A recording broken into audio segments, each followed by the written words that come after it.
और चीज़ जो कि बड़ी वरीसम हुई, इट वाज विराट कोहली बहुत अच्छा खेले, उन्होंने चेस किया, लेकिन बीच में जब उन्होंने संजू सैमसन से कहा कि प्लीज़ ज़रा चेक करना मेरे दिल की धड़कन तेज़ तो नहीं हो रही, तो बहुत से लोगों ने कहा कि विराट कोहली को आई मीन गॉड फॉरबिड कोई हार्ट अटैक आ गया, समथिंग लाइक दैट। हुआ क्या था फवाद भाई? देखिए, उनकी धड़कन तेज़ हो रही थी, उस पर उन्होंने संजू सैमसन को कहा कि ज़रा इसको देखें।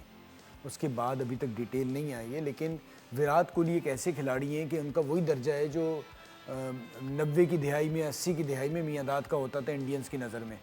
तो उन्हें वो पसंद भी करते थे और चाहते थे कि जल्दी से क्रिकेट भी छोड़ दें। तो उन्होंने 96 में जाके छोड़ी, तो विराट कोहली भी क्योंकि पाकिस्तान के अगेंस्ट बहुत ही आला परफॉर्म करते हैं और उनकी सेहत के हवाले से बहुत सारी दुआएं हैं। उम्मीद है कि कोई परेशानी वाली बात नहीं होगी, लेकिन हमें ये लगता है कि जब विराट कोहली जाएगा तो शायद हम जीतना शुरू हो जाए, क्योंकि उसके होते हुए तो वो जीतने नहीं दे यू रहा। Know the greatness of the player, हम कोहली की बात की, लेकिन जावेद भाई की तो आपने नाम लिया, such a great player he was के उनको ये एजाज़ भी है, बहुत सारे एजाज़ात है जावेद भाई के नाम, उनको एजाज़ भी हासिल है कि उनके आखिरी मैच में उनको कोई प्लेयर आउट नहीं कर सका, वो आउट हुए थे तो रन आउट हुए थे। With this we wrap up the thing beyond the boundary. और संजू सैमसन की दिल की धड़कनें जो है उन्होंने विराट कोहली की चेक की, उसका तो नहीं पता, लेकिन सादिया सैमसन की दिल की धड़कनें हैं बहुत अच्छी, क्योंकि सादिया सैमसन को मिला है hair dryer and God knows के आगे PSL